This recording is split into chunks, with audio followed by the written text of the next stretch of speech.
The friend of Voltaire, the tyrant of the Comédie Française, and the most scandalous... The friend of Voltaire, the tyrant of the Comédie Française, and the most scandalous Lovelace of a scandalous age, who extended his amorous conquests from the coulisses of the opera to the steps of the throne, whom princesses of the blood consoled in the Bastille, and for the sake of those beaux yeux, great ladies contended with pistols in the alleys of the Bois de Boulogne. In the Bois de Boulogne.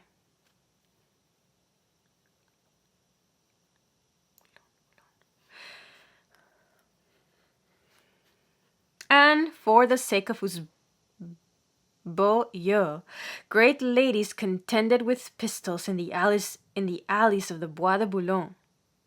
Louis-François Armand de Vignerot Duplessis, Duc de Fronsac, was the only son of Armand Jean de Vignerot, great nephew of the celebrated cardinal, to whom the latter bequeathed the duchy of Richelieu and the bulk of his property, on condition that he should add the name of Duplessis to his patronymic.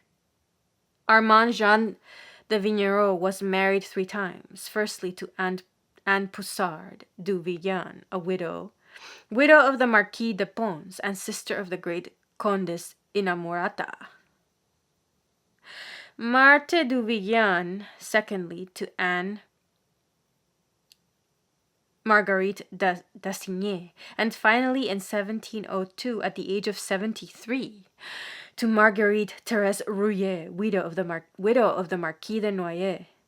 The Duc de Fronsac was the issue of his second marriage. He was born on March 16, 1696, and when in January 1711 he made his first appearance on that stage where he was to play so prominent a part for nearly 80 years, he was only in his 15th year, and not 16, as Madame de Maintenon states. As a child, the little Duke was extremely delicate, and from the day of his birth struggled with death, and was enveloped and preserved in a box of cotton wool. No one seems to have expected him to survive, and if old Fagon or some other fashionable member of the faculty had been allowed a free hand with him, he would certainly have not. But his father distrusted doctors and decided that with so frail a machine it was best to allow nature to work her will. Nature showed herself eminently complaisant, and not only permitted the hope of the house of Richelieu to grow up, but endowed him with a constitution which enabled him to resist wounds, time, and the strain of a most irregular life until he had reached the patriarchal age of 92. Perhaps it would have been better for many of his contemporaries of both sexes if he had died in the box of cotton wool, but of that the reader will presently be in a position to judge.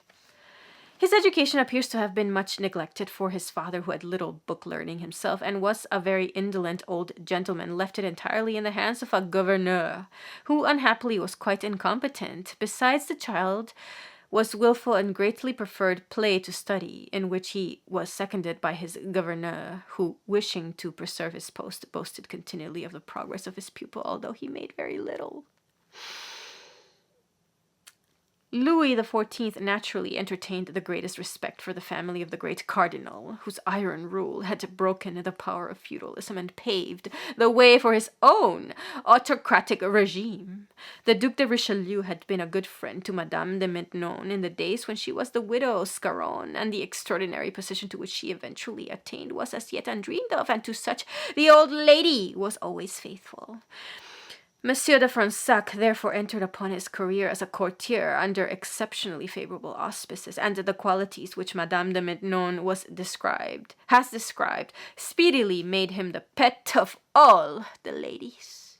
The young gentleman, on his side, did not fail to take full advantage of the popularity which he enjoyed, and his precocious love-making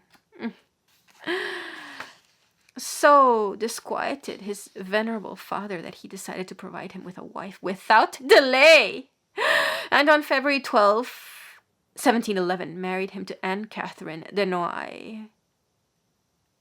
Mademoiselle de Sansac, a daughter of his third wife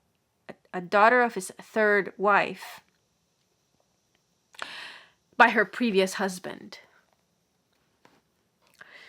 According to Danjo, this marriage had been resolved upon at the time when the Duc de Richelieu married Mademoiselle de Sansac's mother. According to Danjo, this marriage had been resolved upon at the time when the Duc de Richelieu married Mademoiselle de Sansac's mother.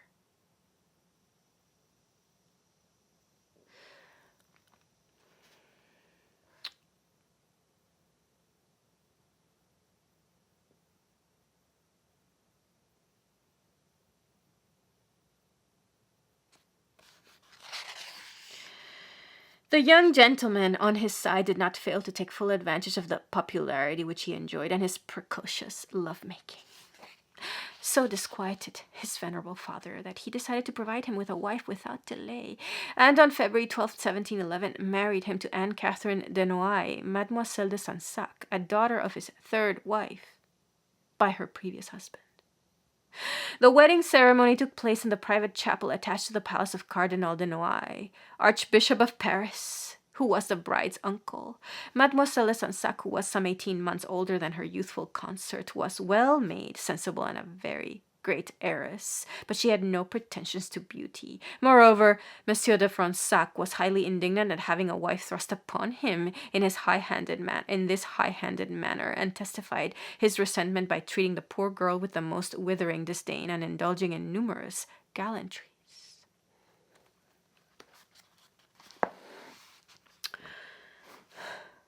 Admitted, thanks to the recommendation of Madame de Maintenon to the little circle of the Duchess de Bourgogne, he met with a very cordial reception from that princess, whom his amusing affectation of the tone of a man of the world greatly diverted. That she ever regarded him as anything but a feather-brained boy is extremely improbable, for in 1711, the Duchess was no longer the frivolous, pleasure-loving girl who had flirted with Nangis, Maulevrier, and the Abbé de Polignac. On the flirtations of the Duchess de Bourgogne, see the authors A Rose of Savoy.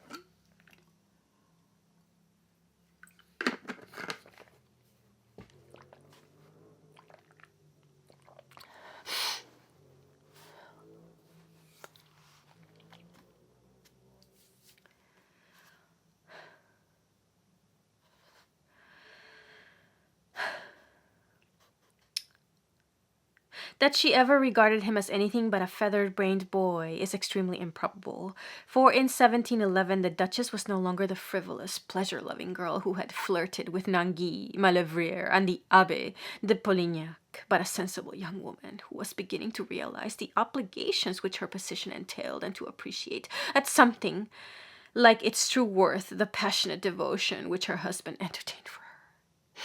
At the same time, there can be no doubt that she showed herself very indulgent towards the follies of Monsieur de Fronsac, who, accustomed to meet with rather facile beauties, imagined that the kindness with which the Duchess de Bourgogne honored him was a proof of her love.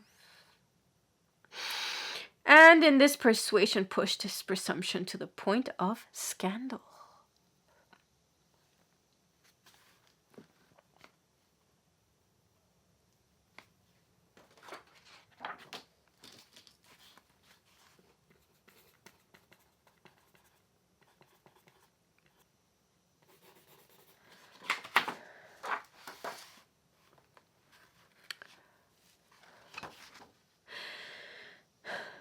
What precisely it was that he did is disputed. Soulavie declares that he concealed himself one fine evening beneath her Highness's bed. and when discovered gave us an excuse that he was anxious to hear what the ladies who attended the princess's coucher would say about him. But the historian Roulier, who at one time acted as the Duke's aide-de-camp and also claims to have been the recipient of his confidences, gives a different account of the affair. One day, being in attendance at the Duchess de Bourgogne's toilette at the moment when the men had to withdraw to allow her to change her chemise, he concealed himself behind a screen and was unable to resist the temptation of raising his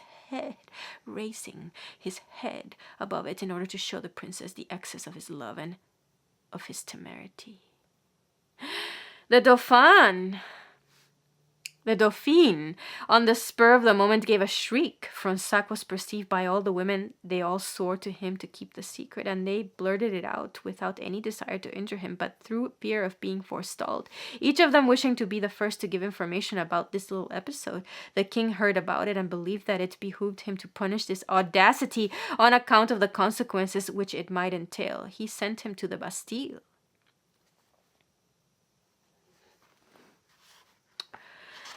Whichever version is correct, it is certain that Monsieur de Fronsac's escapade with the Duchess de Bourgogne was not the sole cause of the disgrace into which he fell. Indeed, it would appear to have been but the last of a whole bundle of peccadillos.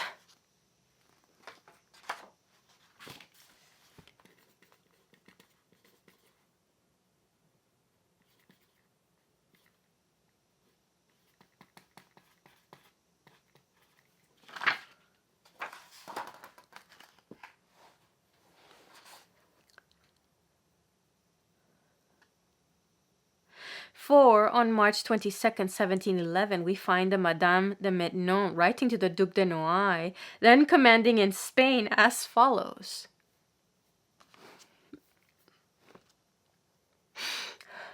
Our little prodigy, who is no longer prodigious, is going to be sent away. He is now as much blamed as he was praised during the last visit to Marly. I do not know, however, anything positive except that he fell into a trap which was laid for him at the gaming table.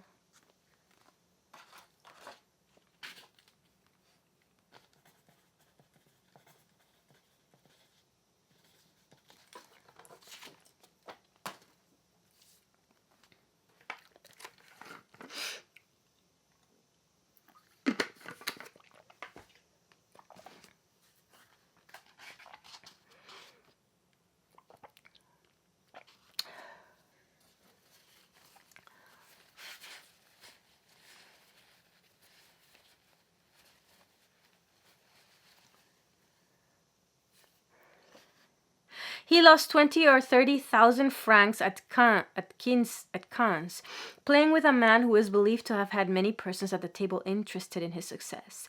The Duc de Richelieu is of opinion that after this escapade he must send him still farther away than Flanders. She means to the army of Flanders. That the Marquis de Noailles, who is at present the object of his admiration, would keep an eye upon him under you, that he would acquire there a thorough acquaintance with his profession, and that it is very proper that he should profit by having such a cousin germain. Such a cousin germain. I thought this a very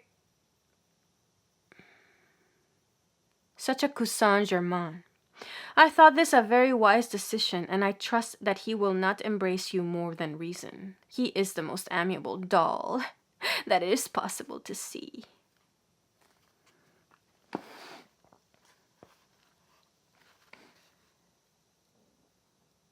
However, about 3 weeks after this letter was written, came the adventure in the Duchess de Bourgogne's bedchamber, which, joined to the amiable doll's other delinquencies, so exasperated his father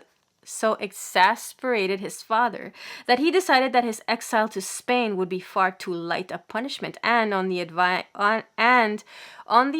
apparently of Madame de Maintenon, sought an audience of the king and demanded a lettre de cachet consigning his son to the Bastille.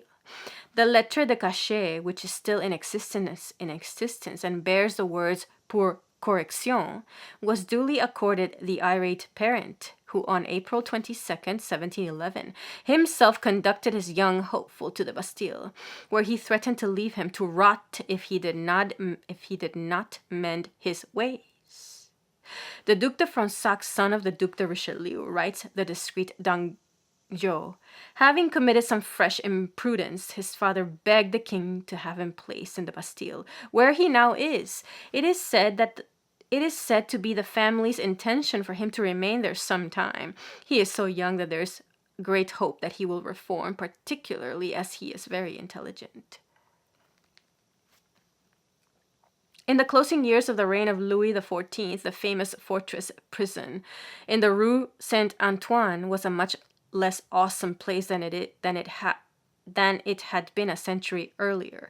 Then even captives of the highest distinction were sometimes treated with great harshness, and Henri de Bourbon, Prince de Condé, when incarcerated there in 1616, was confined in a gloomy chamber, the windows of which were so closely grated that scarcely a ray of light was permitted to enter, which so affected the unfortunate man's health that when at length the windows were opened, he fainted away. For an account of the imprisonment of Condé, see the authors A Princess of Intrigue.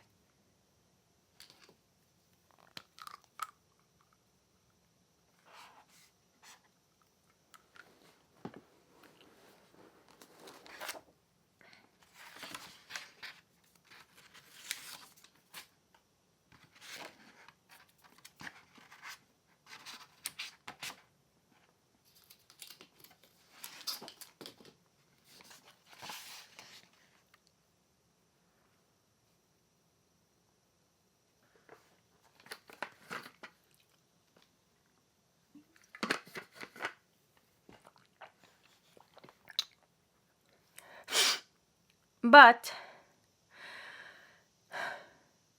with milder times had come a great change in the regime of the fortress. Every attention was now paid to the health and comfort of the prisoners, so far as was consistent with their due security, and young gentlemen of family like the Duc de Fronsac, undergoing a mild course of the Bastille at the request of their parents, were put to scarcely more inconvenience than if they had been condemned to detention in their own houses, with the prohibition of receiving letters or the visits of their friends. Thus, Fronsac was lodged in a fair-sized, though somewhat sparsely furnished room on the second floor of the Tour de la Liberté.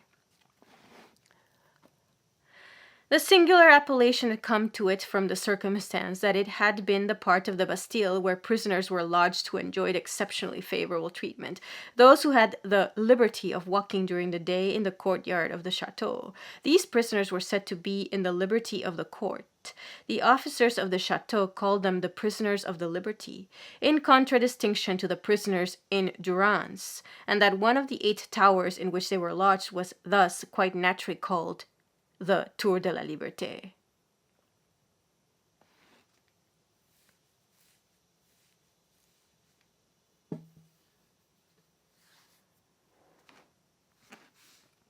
He was allowed the services of one of his valets de chambre.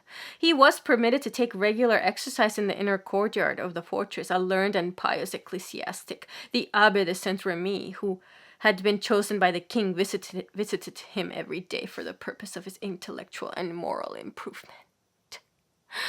And he also had masters for languages and mathematics. His meals were served from the table of the governor, Monsieur de Bernaville, who kept an excellent chef. And after he had been a prisoner about a fortnight, it was arranged that he should dine and spend each afternoon at the governor's house. I have arranged with the Cardinal de Noailles, Louis de Noailles, Archbishop of Paris, 1651 to 1729. He was a brother of the Marquis de Noailles, the Duchess of Richelieu's first husband, and therefore Fronsac's uncle by marriage. I have arranged with the Cardinal de Noailles and the Duke and Duchesse de Richelieu, writes Bernaville to Pontchartrain. Louis Philippot, Comte de Pontchartrain, Chancellor of France. that Monsieur Fronsac is to come and dine with me and remain until 5 o'clock, when his masters of languages and mathematics will visit him. It does not appear possible that he can pass his days alone in his room without injury to his health. They are persuaded that I see no one who might set him a bad example, that I venture to believe that you have a sufficiently good opinion of me to believe that nothing happens in my presence, or in that of Monsieur de Launay, the lieutenant of the Bastille and grandfather of Bernard René de Launay, who was governor of the Bastille at the time of the Revolution and was murdered on the day the fortress was taken. I venture to believe that you have a sufficiently good opinion of me to believe that nothing happens in my presence or in that of Monsieur de Launay, either in my chamber or in our walks in the courtyard or on the bastion, which might be contrary to propriety. Notwithstanding these concessions, the young gentleman found his translation from the bosom of pleasure and of love into the gloomy solitude of the Bastille a sufficiently trying experience. However, he had the sense to recognize the necessity of submitting with a good grace, since any complaints or insubordination would have produced a bad effect and only have served to retard his liberation. Already an accomplished actor, he accordingly affected an air of resignation, was careful to conform to all the regulations of the fortress, and treated his gaolers from the governor downwards with the utmost courtesy, while at the same time he addressed letters to his father protesting his penitence and begging that he might be permitted the consolation of a visit from his wife. His petition was granted, and on May 13th... Madame de Fronsac appeared, and the fair angel who flew from heaven to earth to set Peter free was not so radiant.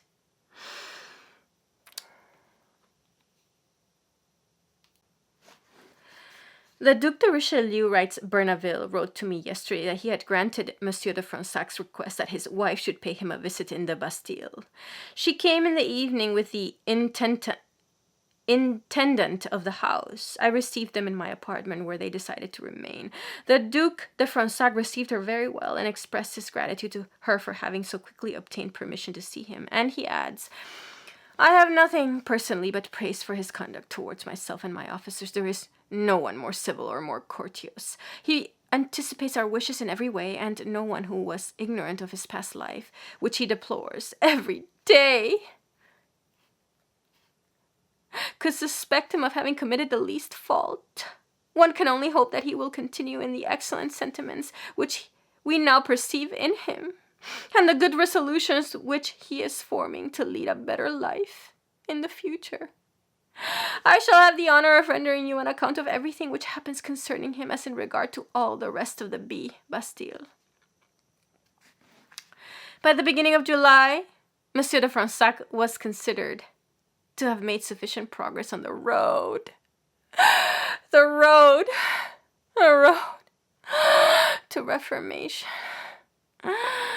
to receive a visit from his father, and after sending 2 of his friends to prepare him by wise counsels to receive the paternal admonitions, the old gentleman stepped into his coach and drove down to the Bastille. The visit, we learned, passed off with much tenderness on both sides.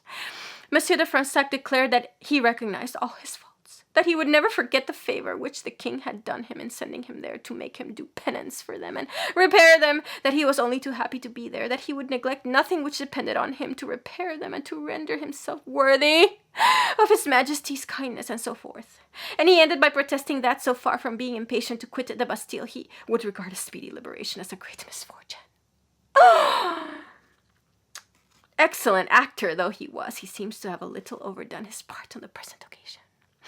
Anyway, old Richelieu took him at his word and decided that as the Bastille cure appeared to be working such wonders, it would be a pity to interrupt it. And in fact, it was prolonged for more than 12 months, to the profound disgust of the unfortunate patient.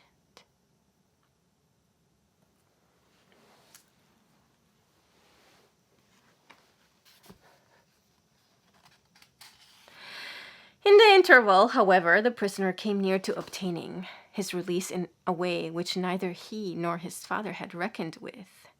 On the morning of September 27th, as he was dressing, he was seized with a slight shivering, and by the evening was in a high fever. He was attended by Carlier, the doctor attached to the fortress, and Barrère, the surgeon of the musketeers, whom the Duchess de Richelieu, on being informed of the illness of her stepson and son-in-law, brought herself to the Bastille. But notwithstanding bleedings, purgatives, and emetics,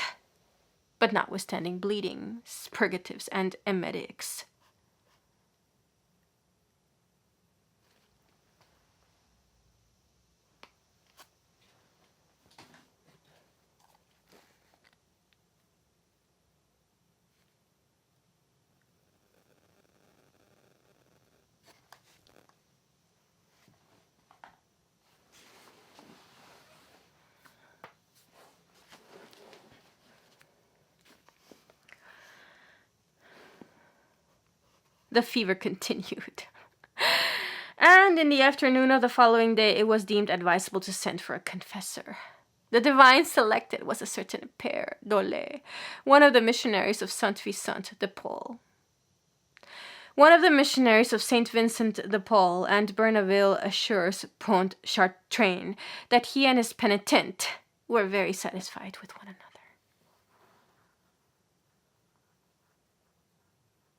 At night, the doctors pronounced the malady to be smallpox, and the dreaded disease soon assumed so grave a form that in the early morning of October 3rd, the Holy Sacrament was administered and received with sentiments of piety which edified everyone.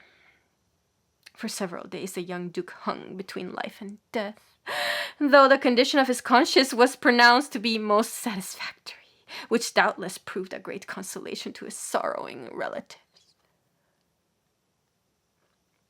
who were careful to remain well out of range of the contagion. But by the middle of the month he was declared to be convalescent, and on October 17th we find Bernaville writing to Pontchartrain, I am assured that the Duc de Fronsac is completely cured, and that he is not marked in the least. He got up yesterday, and the windows were opened after gunpowder and all kinds of things had been burned in his room. He eats every day broths and several plates of soup, together with both wings and the breasts of a large chicken, which, according to what he says, is not enough for him, for he has an excellent appetite. In a subsequent letter, the governor informs the minister that Monsieur de Fronsac has received a visit from his father, who has expressed himself very satisfied with the state of his health and the condition of his mind, and that his charge receives frequent visits from his confessor, who never leaves him without his begging him to remain longer and to return as soon as possible. These pious sentiments, alas, vanished with the young gentleman's restoration to health. For though he did not share the hatred of his friend Voltaire for l'infâme, and held that a great noble ought to observe the ceremonies of the church, he had no desire for a religion which would have constrained him in his pleasures. One might have supposed that after his son's narrow escape from death and the evidences of contrition which he had shown, the Duc de Richelieu would have been willing to abridge his punishment, but the old gentleman would appear to have been somewhat skeptical as to the genuineness of the culprit's penitence, and it was not until the following June that he could be brought to consent to his liberation. My father, who is here, writes Fronsac to Pontchartrain, under date June 16, has the kindness to consent to my enlargement, and orders me to beg you to demand it of the king. I shall endeavor to render myself worthy of the favors which he has been pleased to bestow upon me, and to show that such a retreat has effected a great change in me, owing to the solid reflections which I have made. Permit me to thank you for all the obligations which I am under to you, while waiting an opportunity to do so by word of mouth. And in the margin of this letter, the Duc de Richelieu added, I am sufficiently convinced of the good dispositions of my son to join him in the request which he is making. I trust that you will be willing to do this kindness.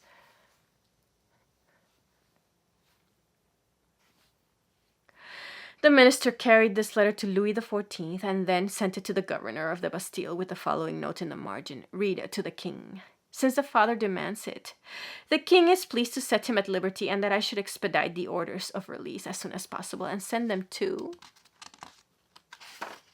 the father, with a courteous letter from myself to the effect that, since he, the king, only did what he desired in the first instance, now that he wishes the contrary, etc., etc., and that, moreover, the king is persuaded that the son will have profited by his sojourn in the Bastille, and he charges me to write to the son in the same sense, and to tell him that I have read his letter to the king also. Bring me these 2 letters tomorrow to sign with the orders, since I wish to send them to Paris by an express.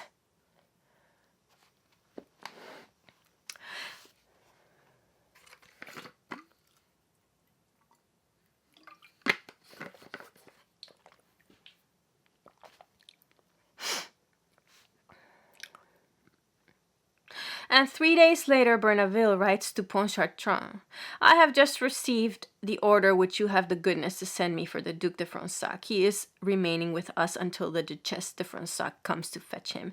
He is very grateful for the diligence that you have had the kindness to employ in procuring his freedom, to which he is not the less sensible than to freedom itself. I cannot sufficiently praise his conduct, and the respect he has shown towards me while he has been here. He owes everything to your counsels, of which he stands much in need at the court. He trusts that you will not refuse them to him. Later the same day, the Duchesse de Fronsac arrived and carried her husband off to the Hotel de Richelieu, where, in consideration of his vows to lead an exemplary life in the future, his father promised to discharge his smaller gambling debts at once and to liquidate those more considerable by installments.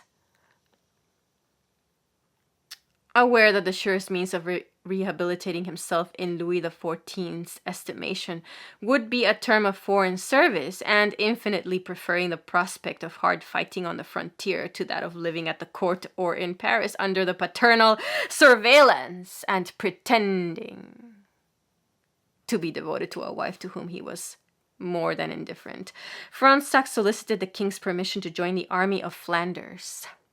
Thanks to the intervention of Madame de Maintenon in his favor, his request was granted, and in the first days of August he set out for Flanders. Before he left, Madame de Maintenon wrote him a letter full of good counsels, after perusing which the Duc de Richelieu informed his son that he would be unworthy to live if he were not moved to a sincere repentance by the convincing manner in which he knew how to inspire wisdom and virtue.